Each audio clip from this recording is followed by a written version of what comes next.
L'idea di far risuonare le note del Volo in occasione della promozione di Agrigento come capitale della cultura italiana 2025 è decisamente brillante. Un vero colpo di genio, insomma. Peccato però che il dibattito intorno al pubblico che assisterà al concerto si stia trasformando in una vera e propria soap opera. Benvenuti su Gossip Web News, il vostro nuovo punto di riferimento per tutte le ultime notizie del mondo dello spettacolo. Iscrivetevi al canale e attivate le notifiche per non perdere nemmeno un aggiornamento.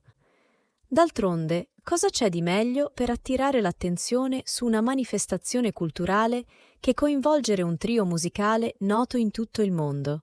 E se la canzone è quella giusta, potremmo persino attirare folle di turisti, o perlomeno qualche curioso. E non dimentichiamo che uno dei componenti de Il Volo, Piero Barone, ha le proprie radici nella provincia di Agrigento, precisamente a Naro. Chi meglio di lui per rappresentare con un po' di sano campanilismo? Insomma, Piero è letteralmente cresciuto su travi di legno e canti folcloristici, rinverdendo le tradizioni agrigentine. Almeno fino a quando non ha accettato di condividere il palcoscenico con i suoi amici, spingendo l'algoritmo di Spotify a impazzire per un paio di settimane. Stando alle indiscrezioni, il tanto atteso concerto dovrebbe svolgersi alla fine di agosto e all'inizio di settembre, incorniciato dal magnifico Tempio della Concordia.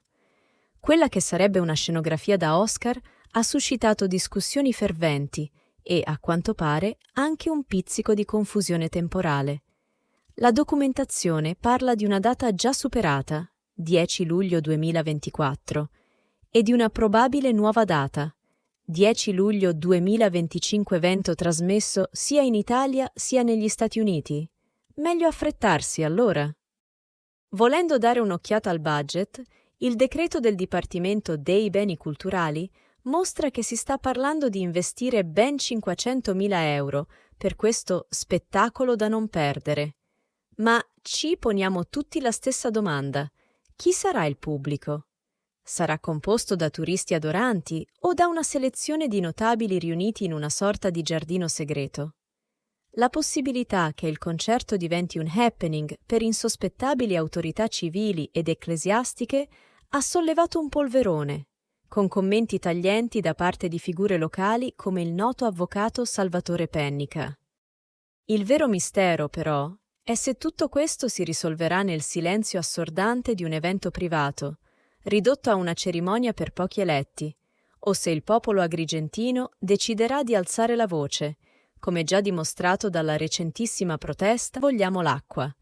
In fondo, di fronte a tanto clamore, sarebbe un peccato lasciar morire il dialogo nel dimenticatoio del rassegnato silenzio.